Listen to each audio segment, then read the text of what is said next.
June 2. நமது அனுதின மன்னா ஊழியங்களின் வாழ்த்துக்களுடன் இன்றைய நற்செய்தி தேவனுடைய கரத்தில். இன்றைய வேத வாசிப்பு 1 தெசலோனிக்கேயர் 5 வசனங்கள் 12 முதல் 28 வரை.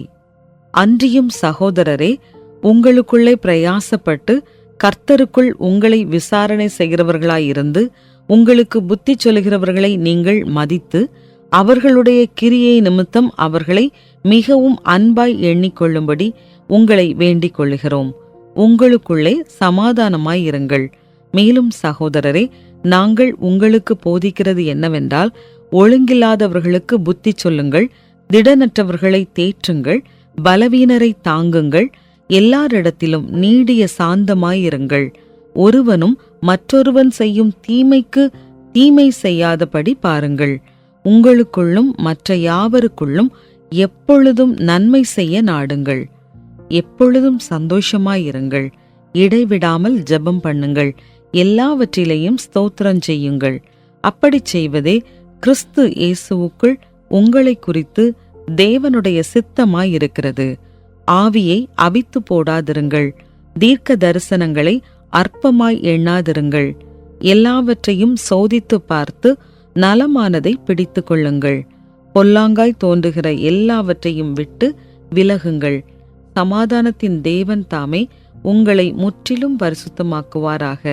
உங்கள் ஆவி, ஆத்துமா, சரீரம் முழுவதும் நம்முடைய கர்த்தராகிய இயேசு கிறிஸ்து வரும்போது குற்றமற்றதாய் இருக்கும்படி காக்கப்படுவதாக.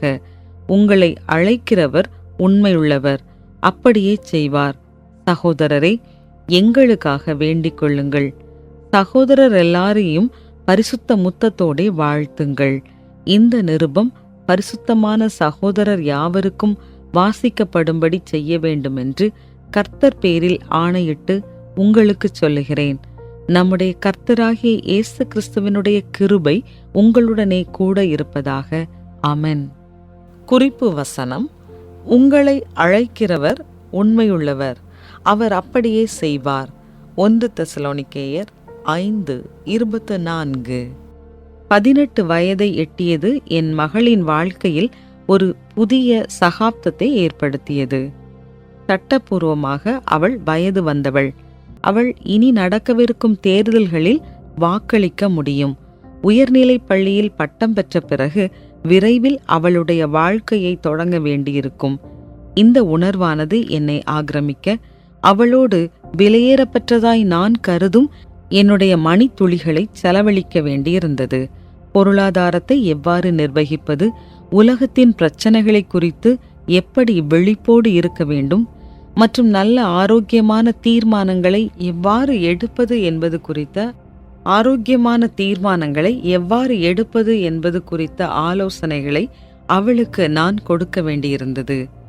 என்னுடைய மகள் அவளுடைய வாழ்க்கையை நடத்துவதற்கு தேவையான ஆலோசனைகளை அவளுக்கு கொடுப்பது ஒரு தாயாய் என்னுடைய கடமையாய் நான் கருதுகிறேன். மேலும் அவள் வாழ்க்கையை நேர்த்தியாய் வாழ வேண்டும் என்று நான் விரும்புகிறேன். ஆகிலும் நான் செய்யும் என்னுடைய பொறுப்பு முக்கியமானதாய் எனக்கு தோன்றினாலும் அது அனைத்தும் என்னுடைய கட்டுப்பாட்டிற்குள் இல்லை.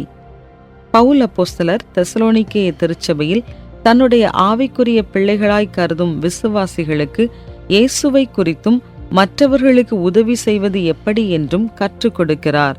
ஆகிலும் அவர்களுடைய மெய்யான வளர்ச்சிக்காக தேவனையே சார்ந்திருக்கிறார். அவர் அவர்களை முற்றிலும் பரிசுத்தமாக்குவார் என்று அவர் நம்புகிறார்.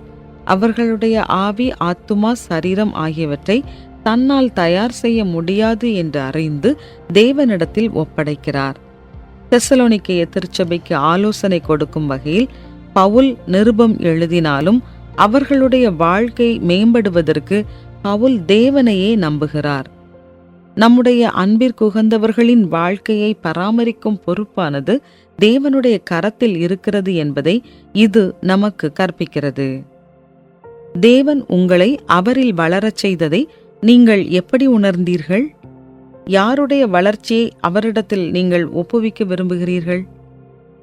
தகப்பனே, என்னுடைய ஆவிக்குரிய வளர்ச்சியை துவக்குகிறவரும் முடிக்கிறவருமாயிருப்பதற்காய் உமக்கு நன்றி.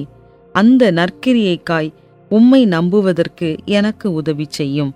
ஆமென்.